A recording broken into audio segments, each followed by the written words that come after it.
Kadiosha. Kadiosha, c'est au niveau d'ensemble. Kadiosha, c'est au niveau de l'opposition. Kadiosha, c'est au niveau de la Mouka. Kadiosha, au niveau d'ensemble. Donc, il y a un contexte Kadiosha eza lokuta. Moïse Katumbi a ebisa biso ke atanga mutu atangisa ye professeur na ye eza Pichi Banda. Alors que yena Pichi Banda, baza na différence il y a 2 ans. Est-ce que eza Kadiosha te? Hervé Diakese, Moïse Katumbi a ebisa biso ke mama na ye aza mutu ya Kashobwe. Alors que Kashobwe eza côté ya nani ya Zambie. Et après toi comme on a Moïse Katumbi apparaître pembeni na famille Munongo alobi ke aza na famille regnante ya Munongo. Or que famille ya Munongo eza na Kolwezi kotalo laba. Quel est ce lien là yena Kashobo côté ya nini ya Zambie. Famille Munongo côté ya Lwalaba. Baye kokoma bandeko ndeni. Eza Kadiosha te. Ndeko Hervé Diakese. Moïse Katumbi ayebisa biso ke Kabila asenga Kabila passeport au utaka nango Tanzanie. Et après Moïse Katumbi toye komona ba se réunir na Kabila na Katanga ke nini ba réunir ba de ba Katange. Alors que ya senga Kabila passeport eza Kadiosha te. Soki Kadiosha eza makasi ezaka ensemble. Soki mutu ayebi soki est-ce que la Constitution des a péché le président de la République pour travailler? Il faut lui répondre par oui. Pour Nanine, pour Constitution. Le président de la République a été élu par le peuple au suffrage universel. Après la prestation de serment, le même président va nommer un premier ministre qui va sortir de la majorité. Et cette majorité sera identifiée au Parlement. Nakatia Parlement ou bako identifier majorité. Même bao bazan opposition, bako se déclarer bako na majorité qui n'ont pas bâti campagne pour sa vision. Et si le premier ministre sort de cette majorité là, qui n'a pas la vision du président de la République, comment il va appliquer le programme du président de la République? Et ceux qui a beau appliquer programme ou vision à président de la République, le président de la République n'a pas droit de chasser le premier ministre, comme ce fut le cas de Ilunkamba. La constitution nous a empêché de présenter ou à appliquer vision na été. Que mutu oyo akoki ko bimisela nga photo ya Moïse Katumbi, to vidéo ya Moïse Katumbi comme gouverneur na kati église catholique. Abimisa nga prouvenga. Mutu ata moko abimisa vidéo te. To tikala comme gouverneur Moïse Katumbi na église catholique te. La première apparition de Moïse Katumbi comme catholique est une photo à Fukama na statue de Maman Marie. Tango alongwe pembeni ya Kabila. Ba pimeli troisième fois penalty. Nde Moïse Katumbi to moni apparaître à Fukama na statue de Maman Marie. Akomi catholique. Banda wana nde Katumbi akomi catholique. Mais la même chose avec Olive Lembe, Maman Olive. Maman Olive pendant les 18 ans de Kabila, tout le monde a Maman Olive, l'église catholique. Si bazo boma ba Thérèse Kapanga là-bas, na l'église catholique, bazo tamuisa ba sango mitakala, tout le monde a Maman Olive, l'église catholique. Balongwe na pouvoir, tout le monde a Maman Olive, a commis catholique. Pembeni a tata cardinal Mosengo. Ake ko koma pembeni a tata Mbongo. Bato nyonso bazaka bongo. Comme Hervé Diakese. Hervé Diakese abando tambola na chapelet comme catholique. Hervé Diakese atamboli na nini amoni ke celle-ci ezo futate ba marche ezate. Moyen babundisa Félix Tshisekedi na celle-ci ezate. Hervé Diakese a changé. Hervé Diakese a commis à Kepa Katumbi. Na 2021-22. Tant va préparer kuna bango na seni et bit na ezaki na celle ezaki que ba injecter comme président seni akiko postuler pour comme président seni et simbite. Monsieur Hervé Diakese, on a dit que papa Etienne Tshisekedi a prêté serment na constitution. Non. Na prestation serment ya papa Etienne Tshisekedi a juré à respecter la constitution, mais a prêté serment na constitution té, a prêté serment na Bible.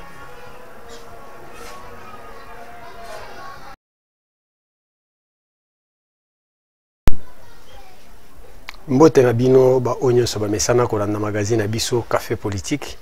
Ba onyoso ba mesana ko landa biso na kati ya chaîne Victoria HD. Merci beaucoup na nyonso o bozo sala pona biso.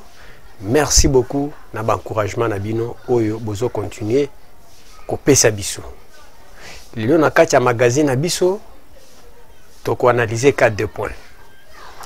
Le premier point oyo toko analyser eza vidéo ya ndeko Hervé Diakese. Bayebi Hervé Diakese ne bayebi ete aza communicateur ou porte-parole ya Moïse Katumbi. Asali vidéo. Et vidéo naye o asali toko kota en profondeur pona ko longola lokuta nyonso oya lobi na kati. Deuxième point, nous allons revenir sur le voyage du cardinal Ambongo au Rwanda. Makamuni ni bapesiye, biloko ni balakiye na Rwanda, bokoye bango na kati ya magazine na biso. Chers amis, to continuer à koloba ke na Congo to kufi mingi. Na Congo, on compte plus de 8 millions de morts. Donc les 8 millions de morts ya ba Congolais ba kufi, c'est le double ya batu bakufa na guerre mondiale ya 14-18 na 40-45 nde nombre ya ba Congolais bakufi. Et au moment où je vous parle na plateau ya Minembwe eza na batu oyo basali lisumu te, basali mabete, bazola la libanda, bakimi batiki banda kuna bango.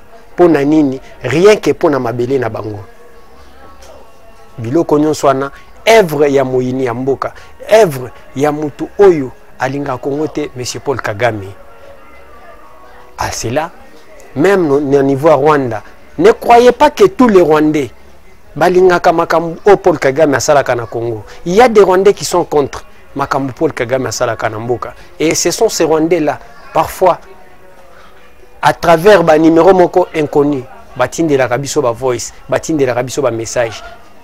Et au moment où bino ba Congolais tant bozolongwa pour aller comploter pour votre pays, pour tuer vos frères au nom ya mbongo ou bien pour vos intérêts personnels, ba Rwandais ou bazalaka pembe na bino, des chauffeurs, des taximens ou ba memaka bino na mitukwana balandaka biso à travers les réseaux sociaux. Ce sont ces Rwandais là batinde la rabiso ba message, batinde la rabiso ba information ya makambu obino bosalaka. Raison pour laquelle na kacha magazine alelo na koyebisa bino makambu oyo cardinal Ambongo aki kosala na Rwanda. Aza na kacha kosala et il est en train de comploter pour la République démocratique du Congo. Et c'est un homme qu'on appelle un homme soi-disant de Dieu. Et j'ai donné raison à la Bible. Pour Bible Kosakate, la Bible a dit, ce n'est pas tous ceux qui m'appellent Seigneur, Seigneur, qui hériteront les royaumes des cieux, mais seulement ceux qui font la volonté de mon Père. Solo. Et ce sont des gens, l'église catholique, à travers d'autres églises, ou bien d'autres sectes, l'église qui est mon église, c'est à travers des gens comme les Ambongo, qui bonzambe katina bango ata mukezate. Au moment où les Congolais qui meurent à l'est de notre pays, les 8 millions que le Congo a enregistrés durant ces 30 ans, Bazaka Bapaïente, ce ne sont pas des branamistes seulement, ou Bakufina guerre na Est. Ce ne sont pas des musulmans. Ce ne sont pas toujours les membres des églises de réveil. Ce ne sont pas les témoins de Jéhovah seulement. Il y a des catholiques parmi les 8 millions que nous avons enregistrés comme morts à l'est de la République démocratique du Congo. Et c'est un prêtre catholique, un non responsable de l'église catholique de la RDC, où il est loin de se retrouver en Rwanda pour aller comploter au nom des intérêts personnels. Et Bapesiena Misolo pour Aya na Congo. Aya ko comploter contre la République. Je vais vous expliquer tout. Mais avant de commencer notre magazine et de nous plonger dans le vif du sujet, Nakose Ngabino, bo s'abonner na chaîne Nabiso. Ceux qui zambala liboso ya kolanda biso s'abonner na chaîne Nabiso. Et ceux qui aussi s'abonner na chaîne Nabiso. Ceux qui olanda kaba émission Nabiso. C'est insister ka mingi mingi. Il faut que fina pousse oyo babengaka j'aime. Place à j'aime wana. Et ça va augmenter l'algorithme de notre émission. Et YouTube ou Facebook en ce moment-là à partager et pas battre sous. Merci beaucoup. Merci beaucoup. Nous sommes continuer comme ça pour Nabiso, na pour la chaîne Nabino. Merci beaucoup. Avant de bandana sujet Nabiso, na ko continuer na ko senga bino, botika la mwa muke bola nana no vidéo ya ndeko, le porte-parole ya Moïse Katumbi. Et on va venir pour balayer tout ce qu'il a dit. Suivons d'abord. Après avoir suivi la vidéo, na lingi nanu na bandana na Genèse ya makambu ondeko Hervé Diakese à lobby. Même parmi nous et parmi nos combattants, Batebele Baebaka Moka Diosha. C'est un mot qui vient, qui est Luba, qui vient du Chuluba. Moka Diosha. Et Outi na Chiluba. Et Uta Wapi. Je vais vous expliquer. Place Mowana et Uta, na contexte nini ba employant na Katia IDPS. C'était vers les années 2000. 2009. À cette époque-là, j'étais à Mbujimaï. Et c'était dans la fédération de Mbujimaï 1, au Yamoualousé. Dans Mbujimaï, à côté, Yamouimoulomba, à Dibindi. Dans des matinées politiques, à chaque fois, Oyo Balingaki, modérateur, Alingaki a passé parole na l'un des animateurs au Bazalaki Pembe na Bango. Abandaki kolo comme ba matinée politique et bandaki kozala animé na Chiluba en passant la parole à une autre personne. Qu'est-ce que le modérateur disait? Abandaki senga yaka ope sabiso kadiosha en Chiluba, donc il disait ça en intégralité. Banda no kutufe kadiosha. C'est-à-dire, le mot Kadiosha voulait dire quoi?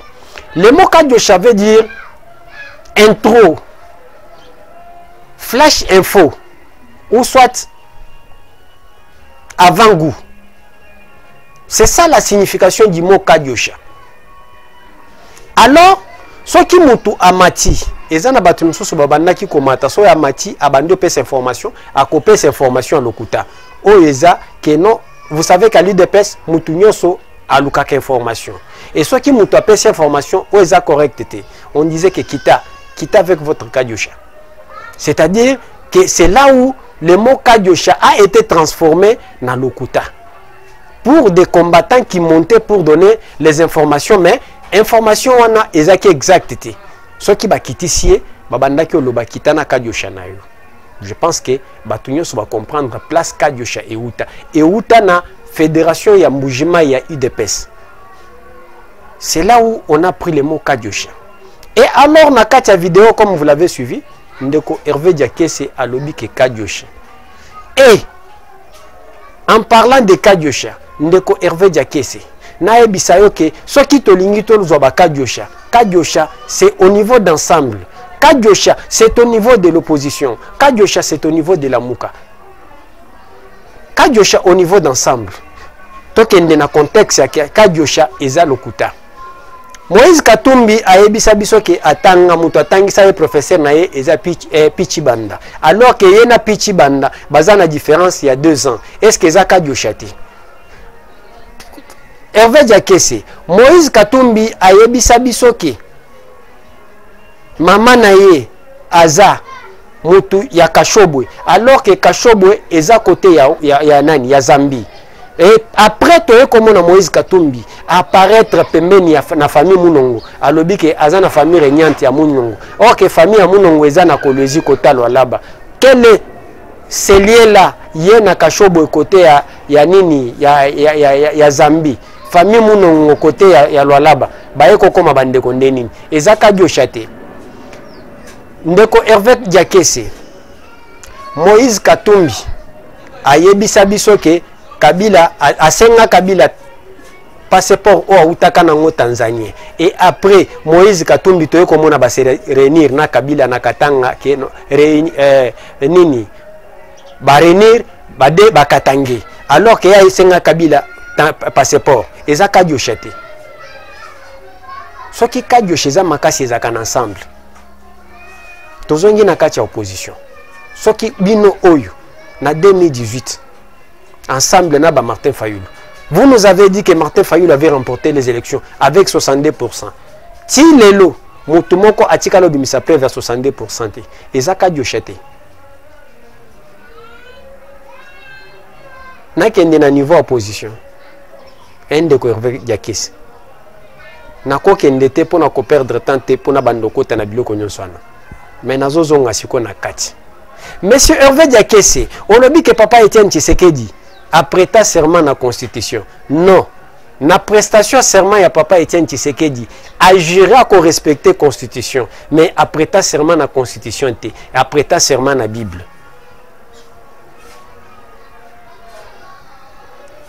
Bino bokanisaka ke bino boyaka na biloko oyo ya kokosa biso pour manipuler la population.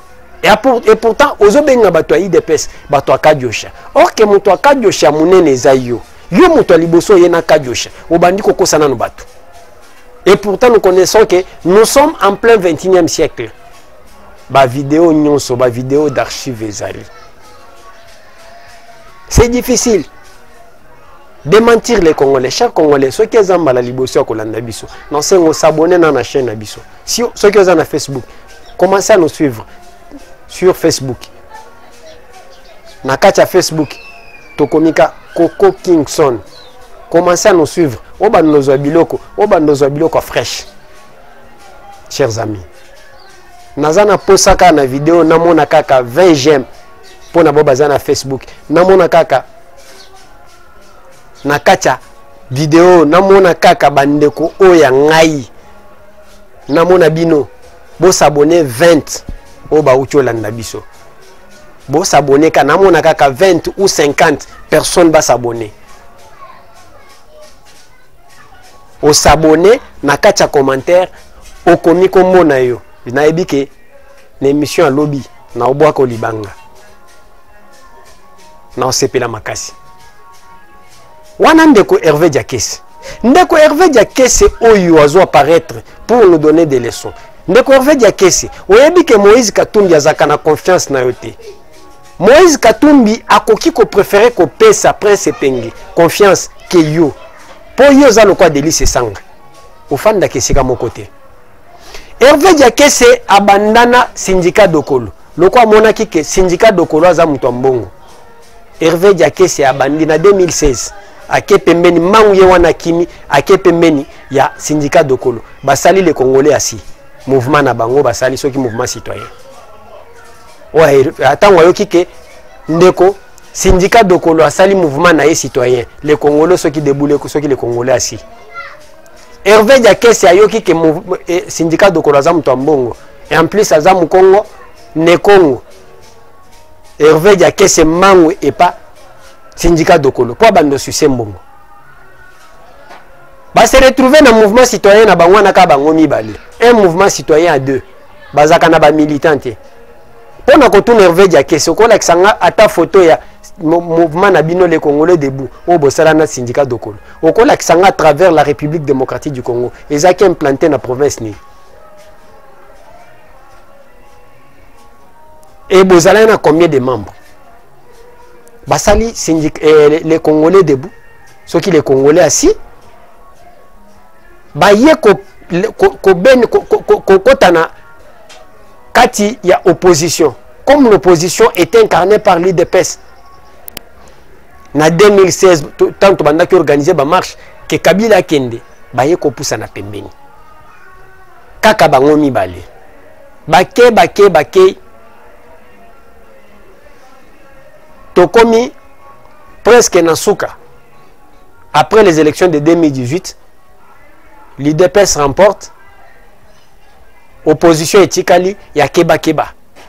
Syndicat Dokolo kota kote lema ezate syndicat Dokolo azongeli bikeko na ye na poto. Hervé Diakès financement ezate. Batikali. Pour lui tellement que ndeko Hervé Diakès azana ye ndenga zana azaka ne moko na mouvement idéologie na bango la muka oboyebi ke balinga ka boyete balinga ya bikolo msusu balinga bango te balinga ka batwana te moyen à s'attacher na président Félix Tshisekedi, c'était difficile pour lui. Parce que à Kokaki ko supportait, il fallait chercher quelqu'un où il est allé à côté de Martin Fayulu. Syndicat Dokolo, en comprenant à Poussanaki Pembe, le président de la République. Lui, comme il ne supportait pas Félix Tshisekedi, à Kokaki était à Pembe na Martin Fayulu. Le monsieur est resté là-bas. Impact Zate, mouvement ya Congolais debout et Koufi. Hervé Diakese a se retrouvé dans CLC. Tout en croyant que CLC est à CLC où il y a 2000, au Tozalaka il y a 2016, au financement et bandaki outa libana bazo tinda pour na ba marche. Il croyait que non, ce qui a été na CLC ba mbongo ko bandoya o ya ko banda kozwa pour na ko financer ba marche. Mbongo ya kate ndo. Hervé Diakese s'est retrouvé dans CLC. Wana bando tambola na chapelier. Koleka biso ba catholique ou yakala. Parce que je vous ai toujours dit que ces gens ici, s'ils veulent s'accrocher à l'église catholique, ndem kono to mona bango bandi obima na chapelier. Loko Moïse Katumbi. Je vous ai déjà montré ici que Moïse Katumbi, tout en étant 11 ans comme gouverneur, to mona yi l'église catholique. Et j'ai banda na lancé défi que mutu oyo akoki ko bimisela nga photo ya Moïse Katumbi, to vidéo ya Moïse Katumbi comme gouverneur na kati église catholique. Abimisa nga prouvenga. Mutu ata moko abimisa vidéo te. To tikala comme gouverneur Moïse Katumbi l'église catholique te. La première apparition de Moïse Katumbi comme catholique eza na photo akio fukama na nini na statue ya Maman Marie. Tango alongwe pembeni ya Kabila. Ba pimeli troisième faux penalty. Nde Moïse Katumbi to moni apparaître akio fukama na statue ya Maman Marie akomi catholique. Banda wana nde Katumbi akomi catholique. Mais la même chose avec Olive Lembe, Maman Olive. Maman Olive, pendant les 18 ans de Kabila, tout tikala comme on a Maman Olive, l'église catholique. Si bazo boma ba Thérèse Kapanga là-bas, na une église catholique, bazo tamouisa ba sango mitakala, tout tikala comme on a Maman Olive, l'église catholique. Balongwe na pouvoir, toye comme on a Maman Olive, a commis catholique. Pembeni a tata cardinal Mosengo. Ake comme a pembeni a tata Mbongo. Bateau nyonso bazaka bongo comme Hervé Diakese. Hervé Diakese abando tambola na chapelier comme catholique. Hervé Diakese atamboli na nini amoni que celle-ci ezo futate ba marche ezate. Moyen babundisa Félix Tshisekedi na celle-ci ezate. Hervé Diakese a changé. Hervé Diakese a commis à Kepa Katumbi. Na 2021-22. Tant on va préparer kuna bango na seni et bit na ezaki na celle sezaki ke ba éjecter comme président seni akiko postuler pour comme président seni et simbite OK ba timbela ke azamuto opposition ba longolie malamoko ba écarter yi tant on moni ke simbite na seni ba postula ki ye na cousin ya cardinal Mbongo onani c'est qui le monsieur natanga kombo na ba magazine akacha ba émission ebele natanga kombo na na Denis Kadima bango misato Kadima remporte Hervé Diakese Monique Kope simbite Hervé Diakese ki côté pa Katumbi to moni apparaître pembeni ya Katumbi. Pourquoi yekendaka côté bato Monique bato Mbongo ezali ba Kope Mbongo a commis muto Katumbi. À un certain moment, abandi évoluer na Katumbi. Ndenge bango nyonso ekiri na bango nyonso na ba Jacques Ndala. Baké kuna to commis une élection il y a 2023. Abandi battre campagne pour na Katumbi. Katumbi a l'équité. Hervé Diakese pembe na Katumbi. C'est ce que j'ai dit que Katumbi azalaka na confiance na binote. Po ayebi ke bino oyo bino bosala batu o bobanda na bango. Bobanda place mon côté. Lelo soki Katumbi azate bokoki mai. Bokoki mai. Vous n'avez jamais été fidèle. Nous avons comme notre ami Prince Epenge. Prince Epenge Chalou Patikela est parti. atikali abundi bundi le parti ya Chalupa ezo exister grâce à Prince Epenge mais Hervé Diaké se batikela ye mouvement ya Congolais debout et pas ndeko syndicat Dokolo ti akufi Hervé Diaké satikali abandonné mouvement ya Congolais debout et kufa lelo pembe na Katumbi ce n'est qu'un flatteur et lelo zo ko ebisa biso que Papa Etienne Tshisekedi a prêté serment à la Constitution. Et prenons l'hypothèse que Papa Etienne Tshisekedi a prêté serment à la Constitution. Donc, on est l'ingiko la Kisake et le président de la République a prêté serment à la Constitution. Et l'ingiko la Kisake non, le a prêté serment à la Constitution. Oh, la Constitution actuelle, bakoki ko ça la Constitution me société. Mais regardez son prédécesseur. Je vous mets la vidéo. Président de la République démocratique du Congo, je jure fidélité à la nation. Ah, Joseph Kabila a prêté serment. A prêté serment à la Constitution. A prêté serment à la Constitution. Oyo, Moussa Tika. Est-ce que cela avait empêché Joseph Kabila de promulguer la Constitution actuelle? Mais il fallait aussi yépe alobake ate nga loko na prêté ki serment na constitution Moussa Tika na koki ko changer constitution te bo changer constitution te il faut tout ça la constitution pour eza constitution oyo Moussa Tika on a prêté serment na ngote. C'est un faux fouillant. Vous allez comprendre par là que non batu oyo bazoluka nengeni nyako ya ko convaincre le peuple. Mais ils ont simbaté. Aujourd'hui, même c'est de l'église catholique qui parle que non, constitution, est-ce que constitution n'est ils ont empêché bino patati patata. Et je vais dire aux Congolais, ceux qui m'ont choqué, est-ce que constitution n'est pas empêché le président de la République pour travailler? Il faut lui répondre par oui. Pour Nanine. Pour constitution, le président de la République a été élu par le peuple au suffrage universel. Après la prestation de serment, le même président va nommer un premier ministre qui va sortir de la majorité. Et cette majorité sera identifiée au Parlement. Nakatia Parlement ou bako identifier majorité. Même bako bazan opposition, bako se déclarer bako tina majorité qui n'ont pas bâti campagne pour sa vision. Et si le Premier ministre sort de cette majorité-là, qui n'a pas la vision du président de la République, comment il va appliquer le programme du président de la République? Et ceux qui a beau appliquer programme ou vision du président de la République, le président de la République n'a pas droit de chasser le Premier ministre, comme c'est fait le cas de Ilunkamba. On a la constitution qui a empêché le président à appliquer vision a été. Ceux qui toquent dans l'église catholique, on ne peut pas toucher la constitution. C'est comme si la constitution et la Bible qu'on ne peut pas toucher. Et le bien ta prof mbata na kati exposé na ye o na uchola ndesexinga na okota na kati te. Si la constitution ne peut pas toucher, na kotuna nanu na église o ya ngamoko, église catholique. Toza na concile de Nicée, na 2. Concile de Nicée 1 an. Et ça qui pour réviser le droit canonique. Et pourquoi l'église ne s'est pas opposée pour la révision canonique?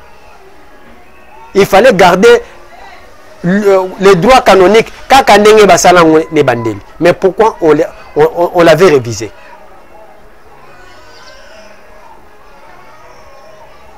Alors, donc ces gens-là n'ont pas des arguments solides à convaincre le peuple congolais. Non pas des arguments solides. Je vis des lycées sang là. Nakacha marche na ye o utakyo sala. Na rond-point avec 30 personnes. Un pays de 100 millions d'habitants.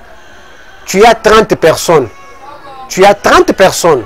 Et parmi ces 30 personnes que tu as, il fallait que on réunir 30 personnes. Et ces 30 personnes que tu réunisses, ozobenga bango que bazaba kon, ozobenga bango que non, j'ai réuni le peuple. Et ces 30 personnes que tu réunis, omoni bango ke bazosenga yo ke basala 30 personnes sur 100 millions représente un taux de combien? Bande konanga bobe omeka kobeta calcul que on a 30 personnes et ces 30 personnes là représentent quoi? Ces 30 personnes là représentent quoi dans les 100 millions? Et omi bengi ke kati simananga nazana peuple. Chers amis, Délice Sanga a changé de discours. Et Délice Sanga hier sur le plateau, il y a Radio Top Congo. Oh, pendant la campagne, il y a que ceux qui ont eu pouvoir à réviser la Constitution. Tant qu'on a besoin de ces vidéos, Délice Sanga a changé. Alors, il est contre le changement de la Constitution. Oui, on peut comprendre Délice Sanga. Il peut être contre le changement de la Constitution parce que c'est une Constitution qui a été conçue par les rebelles. À l'époque, Délice Sanga rebelle à concevoir la Constitution. Ce sont des rebelles qui défendent cette Constitution. Délice Sanga peut être contre le changement de la Constitution car la Constitution a été conçue par les rebelles et comme Délice Sanga. Donc ils n'ont pas d'argument. Ils n'ont pas d'argument. Et parmi les personnes Oyo, bazolo balisusu pour la révision ou changement de la Constitution. Professeur Bob Kabamba a lobby la Constitution a été rédigée à Kisangani par les Congolais. Et ici, dans ce contexte, Prof Bob Kabamba a bimi Congolais. Mais, quand na Congo Oyo, bakangi Jean-Jacques Ondo na dossier à Christian Malanga, la Belgique réclame le rapatriement d'un sujet belge. Wana Jean-Jacques Ondo a commis belge na kati ya procès. Mais na kati ya constitution Bob Kabamba qui a la nationalité belge a mis bengi kaza belge te wana commis congolais. Alors que la constitution elle-même ne reconnaît pas une double nationalité. Ça peut nous prendre beaucoup de temps. Tokota na secret ya Rwanda makambo ebimi na Rwanda, chers amis. Tokota wana place ya mwana bo pesa nga amena bien, bo pesa nga ba j'aime bien, bo aimer ba vidéo, bo aimer vidéo na biso ya bo aimer vidéo na biso, bo partager ngo na ba groupe WhatsApp na bino, bo aimer vidéo na biso, bo like yango, bo tikela nga mo commentaire, bo s'abonner na chaîne soki ezambala liboso ko landa biso. Tokota na dossier ya Cardinal Ambongo. Je vous avais dit que le cardinal Ambongo, la mission, ou soit Moussala Oya Lingaki Sala, le cardinal Ambongo devrait se rendre à Rutshuru. Mais eloko esalié que aluki akiba stratégie ya kokende na Rutshuru côté AFSENA M23 ya Corneille Nanga na makenga ba Rwandais bazali. A monité que soki abimi que akita na Goma azwa mutuka po akende na Rutshuru, peuple congolais kotimbela keno comment ake kokutana na ba Rwandais na Rutshuru, ake okota na réunion ake osala nini elinga keza la problème. Vous vous souvenez que na kana kota Rutshuru ba M23 bazwa mboka moko, tant bazwa ba mboka moko, c'est l'église catholique Oyo bakendaki kokota pour na sala meeting na bango. C'était à l'église catholique. Ba meka ko se défendre, ndenge ba se défendre wana. Ba mona biso bana miki, mais on avait compris. Mais le cardinal Ambongo, il fallait akota Rutshuru akende okuta na bango basala réunion na bango. Et simbate. Qu'est-ce qu'il fallait faire? Il fallait attendre la réunion qui devrait se tenir à Kigali. Il y a des cardinaux ou Afrique centrale. A profiter de la réunion comme si il va se rendre là-bas comme un cardinal à la réunion. Alors, or que mission eza ya kokendo kota na réunion na te, c'est mission msusu eza na siana. Tata cardinal a commis à côté na réunion. Et tant que basilisa ki réunion, émission ya mukolwana na tindela ki ba na numéro to saki mukolwana. Na ibisa ki bino ke tata cardinal a ke kuna ke ko luka renfort.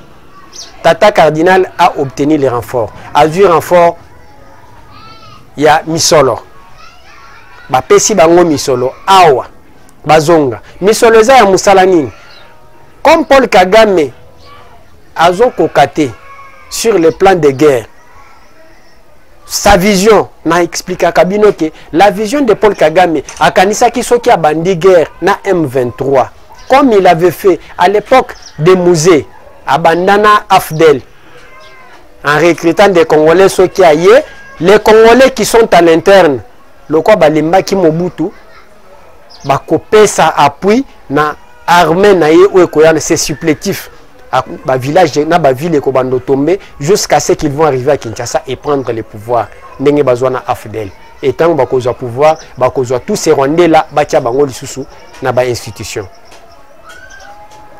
en entrant azalaki na politique na yewana ya série Afdel tango akoti akutana résistance ya bana est ba wazalendo les fils les Congolais de père et de mère Otobengi ba wazalendo akutani na résistance na bango akutani na résistance ya FRDC et encore j'ai oublié de vous dire que nakati ya kanisa ki loko azana batuna ya mixa abrasa ces Rwandais là qui sont à l'intérieur de notre armée balinga ki ba appuyer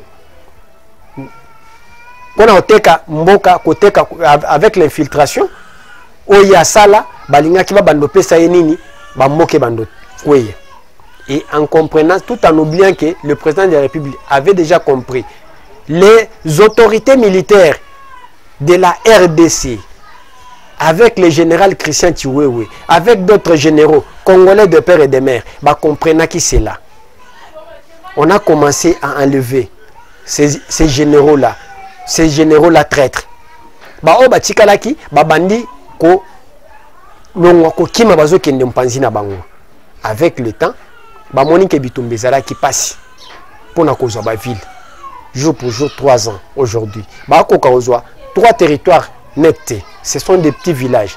Et ces petits villages-là, 5 villages, Natongo, Bazuango, RFI France 24, crier. Et après, récupérer le village et pas Wazalendo ou soit les FRDC. Silence radio. Quand Rabison de Toeba qui récupérer le village. Et en récupérant ce village-là, et Tchikaliba, donc Ezaka Bongo, mais Bakoufi Mingi, il y a beaucoup de Rwandais qui sont morts. Na cimetière na bango na Rwanda, cimetière à Kanombe, Bakundi ba Rwandais belé, Bakoufi na guerre na Rwanda te, Bakoufi na Congo, O bazo kufa, O bayaka na Congo bakufaka. Tout en croyant que ceux qui a côté na Congo, wana Paul Kagame, ça la exploit wana et simbité. Qu'est-ce qu'il faut faire? Il continue avec ses stratégies. Deuxième stratégie, il a appliqué. Le quoi stratégie na y a quoi appliquer, quoi recruter les Congolais. Comme d'avance, nous avons avec Mosé Laurent Désiré Kabila. Des Congolais, le président de la République a bien qui Congolais en Zala. Les Congolais, il recrute ces gens-là pour son job. Et surtout des Congolais, Oyo Bazaya Nambu. Ces Congolais-là, qu'est-ce qu'ils font comme travail? Ayeko Monakeno, na politique, je dois recruter. Il a recruté un parti, notamment bato ensemble, la grande partie. Baza bato va travailler à Rwanda. Côté Wana Monique, baza n'impact. Qu'est-ce qu'il faut faire? Il faut recruter maintenant phase Oyo, plan Oya Bango. Et ça qu'il faut utiliser l'église catholique. Comment utiliser l'église catholique dans ces combats? Pour sur terrain, na munitions, na rébellion, ils ont simbaté avec la rébellion. Ça ne tient pas. Qu'est-ce qu'il faut faire? Comme Paul Kagame était sanguinaire, Paul Kagame est un criminel, il aime la guerre. Paul Kagame, il faut utiliser l'église catholique. Comment on va utiliser l'église catholique? À travers les marches et kosimbaté po ba marche oyo bandaki kosalema eza la marche des chrétiens yanonande. La grande partie à 80% c'était les combattants de l'UDPS. To comme ba marche à 2016 oya Kabila Kendi. Ceux qui sortaient dans ces marches là, la grande partie c'était les combattants de l'UDPS. À Monique, pour le moment, qu'est-ce qu'il faut faire? il faut utiliser l'église catholique dans un nouveau format. Format guerre. Comme l'église catholique dans des cas militaires, et notamment les camps militaires, on a ma base militaire, on est à Katanga. Et pourquoi les Katanga, je vais vous dire. Il faut utiliser les prêtres, les aumôniers catholiques. Ce sont ces aumôniers catholiques-là qui vont commencer à sensibiliser les militaires pour basa la salle besogne à Rwanda. Et l'information a circulé. Et comme à Kate, et commis na matoi ya général Edi Kapende. Et commis na Katia ba service à sécurité. Raison pour laquelle Boyoka qui le général Edi Kapende a qui décision que dans tous les cas militaires, Oizana Katanga, messe catholique, et se tenir. Pourquoi? Parce qu'il préparait, sur ordre de Paul Kagame, a préparé qui que basala nini na katia baka militaire babanda ko mema ko sala ko tangisa idéologie na bango pour que à travers les aumôniers catholiques pour que les militaires puissent céder dans les Katanga. Pourquoi les Katanga? Les Katanga, vous savez que Kabila considère les Katanga comme son fief. Et en utilisant un certain John Numbi. John Numbi qui n'a pas une base arrière. Et moi je vois c'est difficile pour eux d'entrer. Va tenter pour nous convaincre Joao Lorenzo pour base arrière et Simbité. Au niveau de la Zambie, base arrière moyen et tenir. Exactement parce que tous un partenariat stratégique na Zambie en matière d'exploitation et minéraux. Et nous avons le président de la République Félix Tshisekedi a de bonnes relations avec le président zambien. Moyen basala sal besoin na bangwana base arrière na Zambie ezate. Vous savez que le monsieur Oya Moïse Yanani ya John Yanani ya qui ya Nanga Oyo azana prison Oyo bakangaye bras droit na bakangaye na Zambie. Donc moyen bacha base arrière ezate. C'est une peine perdue. Balingi ba banda sikoyo balinga ki ba banda siko na kati ya Katanga ba banda siko avec nos militaires qui sont dans des bases. Ba banda ko kotsa bango idéologie wana. Heureusement le général Edi Kapende Oyo Azaki très informé et très prudent à éteindre Motoana. Et là-bas au Rwanda, le cardinal Ambongo est allé pour avoir des renforts. Mbongo ya kozwa ezake pour aya côté lemela révision ou changement de la constitution aux entreprises par le président de la République. Pourquoi à côté les mélanges? Comme je vous avais dit dans l'émission précédente, que Batu Oyo, Bazo Banga, Bazo Boya, révision ou changement de la constitution. Ceux qui botali la grande partie, passé na bango, ce sont des anciens rebelles. Ce sont des anciens rebelles. Batu Basimba Manduki Baboma, Baboma Bakongolais pour leurs intérêts personnels. Ce sont ces gens-là, Oyo Bazo Télémakeno, on ne peut pas réviser ou toucher à la constitution. Je prends le cas de Delis Sangana Ucholo Bango Ao. C'est un ancien rebelle. Akendaka Nabisika Nyoso Akendaka, pas pour l'intérêt du peuple congolais, mais pour son intérêt personnel. Ce qui a monique intérêt naïe et primé Kunate à Sundoli, mouvement Oyabandi, à quel côté Moussous. Nous avons Moïse Katumbi. Il y a des révélations que Moïse Katumbi, à l'époque de l'AFDL, c'est Moïse Katumbi qui finançait l'AFDL, alors qu'il était au Katanga. Ndelo Koisala qui Akima, à l'époque ya Mobutu Akima, Tango Batimbeli Akimi, Mouzé Akoti Azongi. Tango Azongi na Mouzé, abandi ko réclamer mbongo na ye. Batebele baye bakateke, mais Moïse Katumbi akanga minéré na biso na Zambie, akanga minéré na biso na Zambie. Pona nini akanga minéré na biso na Zambie? C'est défisa Congo nini? A défisa Congo et l'autre côté. À travers nenge bayokana na Mouzé, tango bandaki financier na rébellion. Mbongo ya bandaki ko financer. C'est-à-dire qu'il a récupéré minéré na Jekamine pour ses intérêts personnels. Et je vous demande, minéré oyo Mouzé abandaki ko biloko ya abandaki financer Mouzé batuba kufa ba innocent bazate. Et aujourd'hui il se présente comme sauveur du Congo. Tango Mouzé aboy ko pese mbongo akimi ake na Zambie akanga minéré ya nini. Et loko sala ki akanga minéré ya RDC na Zambie yangwana. Akimi ake exil. Joseph Kabi Mouzé akufi Joseph Okoti. En 2004, c'est le retour de Moïse Katumbi. Aïe, abandonné de travailler dans Moïse Katumbi, dans Musée Laurent Désiré, et dans Joseph Kabila. A comme Joseph Kabila, 11 ans comme gouverneur. Et Simbité, Babébanina Joseph Kabila a kimi ake exil. Joseph Alongo na pouvoir Félix aye a zongi na mboka. A travailler na Félix, a trahir Félix, a kimi wana zongi sous exil. Donc c'est quelqu'un que vous voulez qu'il dirige ce Congo. Quelqu'un qui est habitué à travailler avec presque 5 générations, il y a un président. À travailler avec un bango kakima kakina exil. Ceux qui a travaillé. Donc le président c'est lui le meilleur. Ce monsieur qui travaille pour les intérêts des étrangers. Moïse Katumbi. Bazana Kabalouana.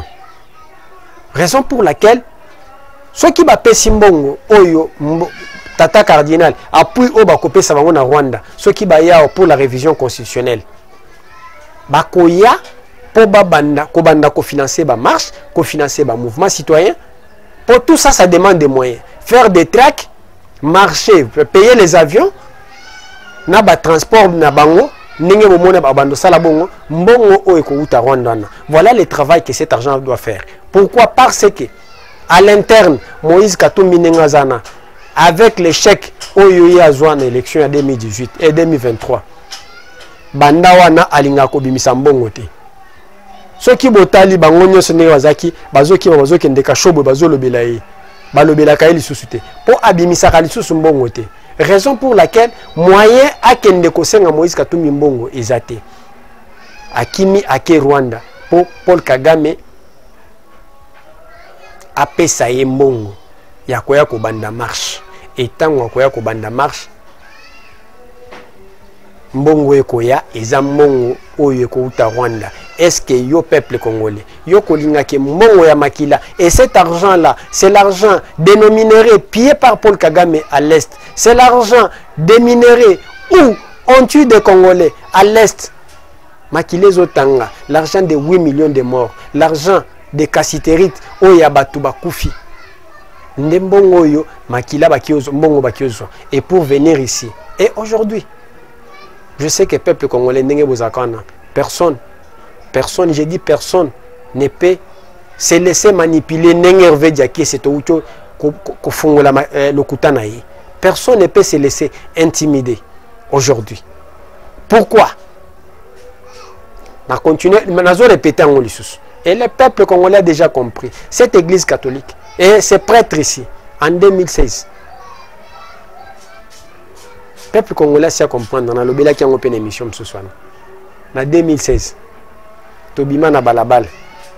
Aucun évêque atikala ko bima na balabala ti nazo lancer défi ka epa na bino qui peut me montrer, qui peut m'envoyer une photo d'un prêtre d'un évêque catholique na marche ba marche non soto ça en 2016 ba bima kati. Et la grande partie, je vous informe que ba oyo bandaki olata soutane ya ba prêtre wana c'était des combattants de l'UDPS. O to bandaki olata ba soutane wana. Ce n'étaient pas des prêtres, de vrais prêtres. Peuple à comprendre que Tobima, il y a eu sur l'invitation bien sûr de l'église catholique, Thérèse Kapanga la Koufa, Rossi Mukenja Koufa, Lukusa Koufa, Kalambai a Koufa. Et à la fin, Tomoni ba oyo, babandaki obenga, ke babandaki obenga batu baboma biso wana, ke ba nini ba médiocre. Tomoni Bakio Sangana na Bachadar. Et tant que Boma Barosi Mukenji, qui était ministre de l'Intérieur, Emmanuel Ramazani Chadar. Et il est là, Emmanuel Ramazani Chadar, Bakio Sangana na Bacholi, na Bambungo. Est-ce que vous êtes d'accord? Vous pouvez accepter de revenir encore Kolandamo d'ordre de bateau. Je dis non.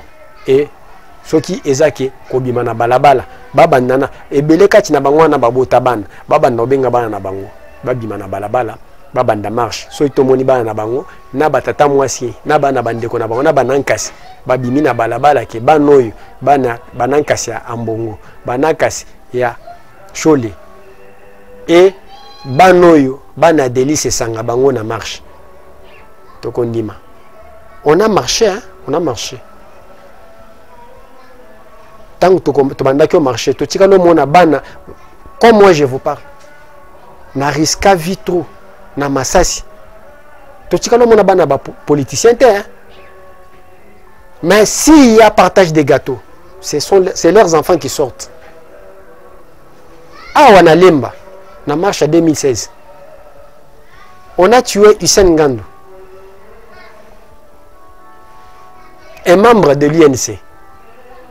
Mais na kati ya ba marche wana na tikala comme on a Didier Kamere était. Mais aujourd'hui, s'il y a partage des gâteaux, Didier Kamere est là. Hein? Vital Kamere était directeur de cabinet du président de la République. Bato Atia Pembeni Naye, on a vu les Soraya et les autres.